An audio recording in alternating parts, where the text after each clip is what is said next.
Sinyalnya merah bang. Jadi dia kayak delay gitu. Saya mesti turunin. Nanti naikin lagi. Ini saya naikin turunin Nabi nih. Jadi kerjaan siang ini. Aduh.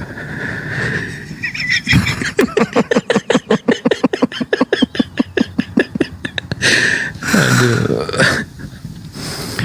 Gimana sinyalnya? Udah oke bang Luka.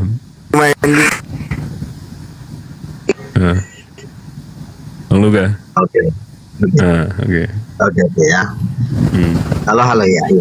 Ya. Oke ya, sekali lagi ya Bang Juna ya, jangan takut Bang, nggak usah dipanggil ya, nama Tuhannya nggak usah dipanggil. Jadi gini, dengan kuasa apa para nabi membuat mujizat? Abang tolong jawab singkat padat jelas, akan jawab. Dari kuasa dari Allah. Mereka tidak memiliki kemudian apa-apa. Semuanya itu dari Tuhan, dari Allah. Nggak ada. Mereka nggak mampu melakukan apapun. Salah Bang.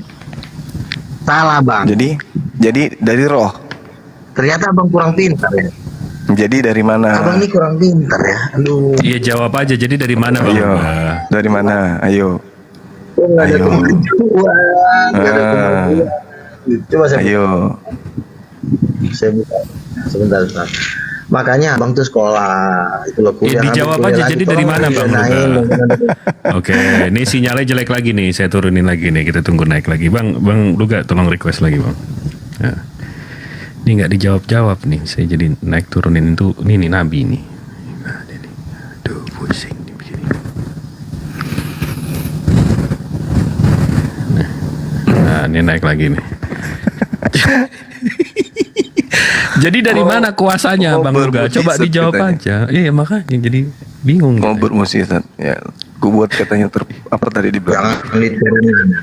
Bukan sinyal abang merah-merah, habis itu hilang gitu loh. Ini bahaya ini kalau ada SK dari langit ini. Coba dijawab Bang Luka. Jadi Nabi itu Jangan kuasanya atau kekuatannya dari mana?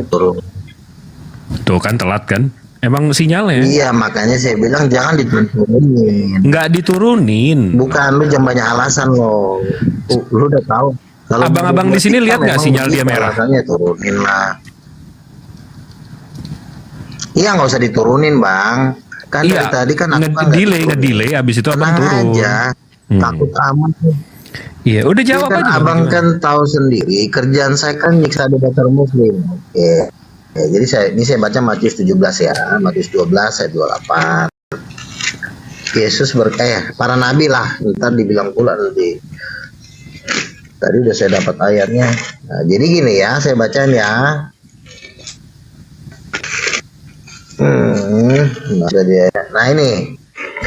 Nah ini adalah kisah Simpson ketika Simpson bertemu dengan singa. Jadi dari sini kita tahu jawabannya dan mana ya, Simpson kartun.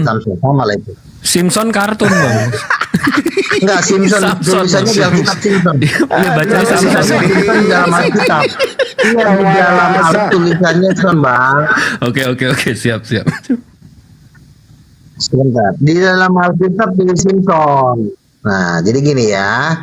Lalu pergilah Simpson beserta ayahnya, Hakim-Hakim pasal 14 ayat 5 dan 6. Ketika mereka sampai ke kebun anggur, maka seekor singa muda mendatangi Samson dengan mengaum. Pada waktu itu berkuasalah roh Tuhan. Paham kau? Roh Tuhan bukan Tuhan. Paham? Allahu Akbar. Jadi saudara Luka yang namanya roh. Saya baca satu ayat lagi. Kita masuk ke perjanjian baru ya. Gantian. Sebentar, loh, baru saya baca satu ayat. Sebentar dulu, sabar. Ini nafsu amat sih. Oke. Jangan nafsu dong. Belum juga kenapa-napa langsung. Simpson nih. Iya ya. Itu kan ucapan para nabi. Itu perjanjian lama. Kita masuk lagi perjanjian baru. Apa ucapan Yesus?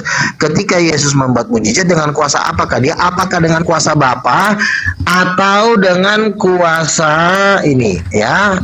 Matius 12 ayat 28. Tetapi jika aku mengusir setan dengan kuasa Roh Allah, bukan Allah ya.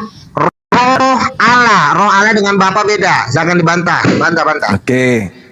Jadi Allah itu tidak akan mungkin turun ke bumi Gak mungkin. Alam semesta ini bagi malaikat aja sudah hanya sebesar pasir, sebutir pasir ya di pantai. Itu bumi, besarnya bumi. Apatah lagi Tuhan yang maha besar, gak mungkin turun. Maka ketika Tuhan itu ingin memberikan suatu sinyal kepada ciptaannya, maka Tuhan kemudian mengutus nabi-nabi. Nabi-nabi diutus dengan perantaraan roh. Roh yang berasal dari Tuhan, bukan Tuhan itu sendiri. Contoh kita lihat dalam Yohanes 3 nomor 34. Sebab siapa yang diutus oleh Allah, dialah yang menyampaikan firman Allah, karena Allah mengaruniakan rohnya dengan tidak terbatas kepada mereka. Perjanjian baru, perjanjian lamanya, Nehemia 9:30. Namun bertahun-tahun lamanya engkau melanjutkan sabarmu terhadap mereka. Dengan rohmu engkau memperingatkan mereka, yakni dengan perantaraan para nabimu. Jadi roh yang datang kepada para nabi membuat orang tadi yang bukan nabi menjadi nabi. Contoh misalnya di dalam Bilangan 11 nomor 25. Sabar. Lalu turunlah Tuhan dalam awan dan berbicara kepada Musa. Kemudian diambilnya sebagian dari roh yang dihinggap kepadanya dan ditaruhnya atas ke-70 tua-tua itu. Ketika roh itu hinggap pada mereka, kepenuhanlah mereka seperti nabi. Jadi roh yang dimaksud di sini adalah kekuatan, semangat. Bukan Tuhan itu sendiri, tetapi semangat, kekuatan, spirit, pneuma yang Tuhan kirim untuk para nabi.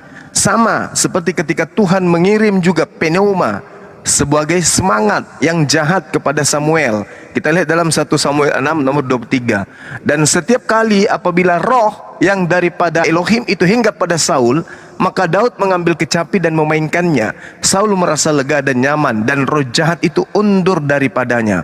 1 Samuel 16 nomor 14. Tetapi roh Tuhan telah mundur dari Saul, dan sekarang ia diganggu oleh roh jahat yang berasal dari Tuhan. 1 Samuel 18 nomor 10. Keesokan harinya roh jahat yang berasal dari Elohim berkuasa atas Saul, sehingga ia kerasukan di tengah-tengah rumah, sedang Daud main kecapi seperti sehari-hari. Adapun Saul ada tombak di tangannya.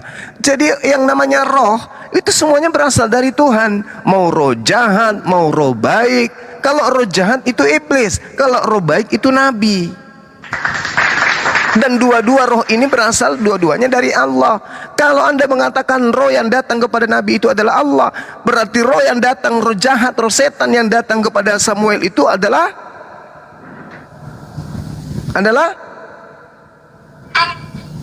nggak boleh kayak gitu, saudara Luga. Jadi roh itu ciptaan. Bukti bahwa roh itu ciptaan, Yohanes 3 nomor 34, Bilangan 11 nomor 25, Bilangan 11 nomor 29, Nehemia 9 nomor 30. Jadi roh itu berasal dari Tuhan. Kalau roh itu baik, maka orang itu menjadi nabi. Kalau roh itu jahat, maka orang itu kerasukan setan, dia akan menjadi penjahat, seperti Bang Luga ini. Jadi cobalah belajar lagi, dalami Bible itu supaya Anda tidak sesat dengan angan-angan Anda, dengan mengaku sebagai nabi, keluar masuk surga. Emang lu pikir surga itu klub malam? Sekiranya begitu ya. Pelajari lagi. Kamu kan yang saya tanya tadi, dengan kuasa apa Yesus Sudah membuat kujawab, mujizat? kuasa dari Allah. Kau bilang kuasa malaikat, kadang-kadang kau bilang kuasa Tuhan. Kuasanya Tuhan atau kuasa malaikat? Coba Anda baca Kisah Para Rasul 2 nomor 22. Jawab yang jelas. Iya, baca aja dulu. Kan pertanyaan saya simpel sebenarnya. Sebentar, ini waktu saya. Sebentar, ini waktu saya. Jangan dipotong waktu saya. Silakan. Dengan kuasa apa Yesus membuat mujizat? Kau bilang kadang-kadang kau bilang dengan kuasa Tuhan. Tiba-tiba kau bilang lagi dengan kuasa malaikat. Mana yang benar? Terus kuasa yang Tuhan, kedua, kuasa Tuhan itu kau artinya, sekarang sudah setengah Kristen.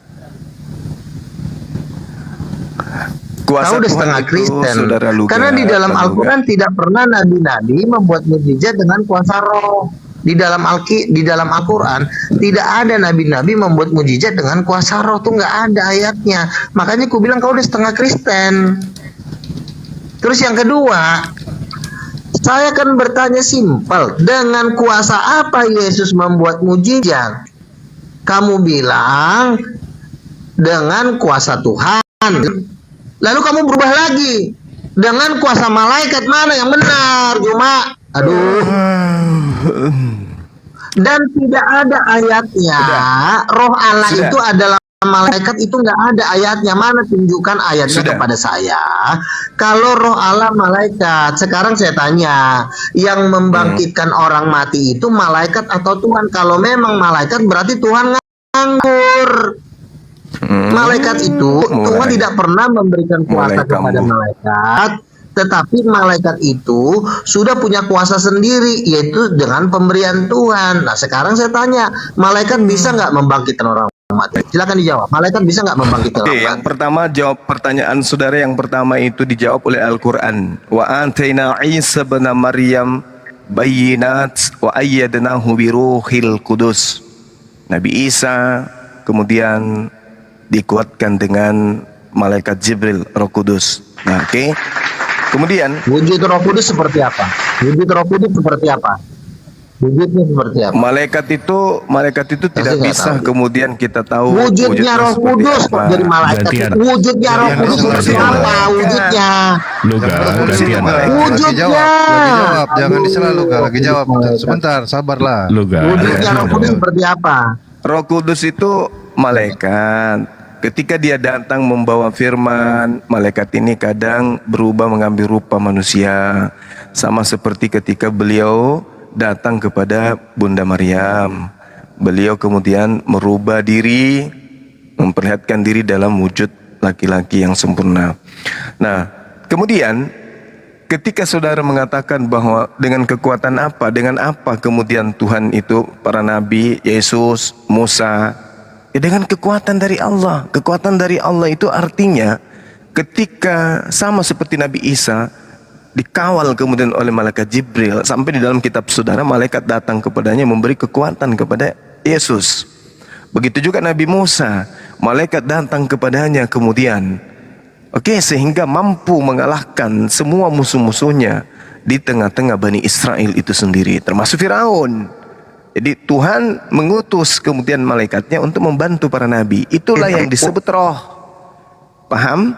Itu yang disebut roh. Jadi Tuhan itu, Allah tidak akan mungkin ke bumi. Ini pakai kuasa Roh Kudus atau pakai gini loh? Ya, yang saya tanya, Roh Kudus. pakai Roh kuasa malaikat atau pakai kuasa Tuhan? Itu yang saya tanya. Kuasa Tuhan itu, Maafin dengar, kuasa Tuhan itu dilaksanakan bercampur dengan malaikat. Tidak, gitu. bukan. Kuasa Tuhan itu bukti bahwa Bergabung. para nabi, sabar dulu. Jangan Kuasa diganggu Tuhan lah Luga, itu adalah jawabannya diam mampu dulu Luga. mengutus para nabi, mengutus para malaikat. Itu adalah bukti kuasa Tuhan. Jadi ketika para nabi melakukan mukjizat, yang mereka lakukan itu dengan izin Allah. Allah yang memberikan kekuatan kepada mereka. Apakah itu melalui malaikat atau melalui diri mereka sendiri. Itu yang Anda harus paham. Jadi ketika datang malaikat, ketika datang Roh Kudus kepada para nabi, Salah, itu ya. artinya kuasa Tuhan. Makanya dikatakan di dalam kitabmu sendiri, aku tidak dapat berbuat apa-apa dari diriku sendiri. Nah, lalu dari mana? Ya dari Tuhan pencipta langit dan bumi. Entah itu dengan mengutus malaikat untuk membantu nabinya. Itu kuasa dari Allah semua. Malaikat itu tidak bisa ngapa-ngapain tanpa ada instruksi, tanpa ada perintah. Sabar dulu. Sehingga di dalam kitab saudara, Kisah Para Pewarta 2 nomor 22, Yesus itu nyata di tengah-tengah Bani Israel, membangkitkan orang mati, membuat orang lumpuh berjalan, orang buta melihat. Ternyata bukan Yesus yang melakukan itu, tetapi Allah yang melakukan itu melalui perantaraan Yesus. Nah, salah katanya. Saya bacakan dalilnya. Makanya kamu dari tadi itu cuman modal angan-angan. Kita pakai dalil, Bung, supaya kita itu tidak ditertawakan. Hai orang-orang Israel, dengarkanlah perkataan ini. Yang aku maksudkan adalah Yesus, manusia dari Nazaret, manusia yang telah ditentukan Allah dan yang dinyatakan kepadamu dengan kekuatan-kekuatan dan mujizat-mujizat dan tanda-tanda yang dilakukan oleh Allah dengan perantaraan Yesus di tengah-tengah kamu seperti yang kamu tahu. Ini dalil, bantai ini. Yang melakukan adalah Allah melalui perantaraan Yesus. Gitu Bang. Salah. Jadi kisah Makanya saya para rasul katakan, Salah. Kisah para pahami rasul dulu salah. apa itu Nabi menurut perspektif tuan rumah. Tidak ada Nabi yang Iya, salah Kristen, kau, nggak sesat ada. kau. Kecuali Nabi palsu gitu. Salah kau. Silakan.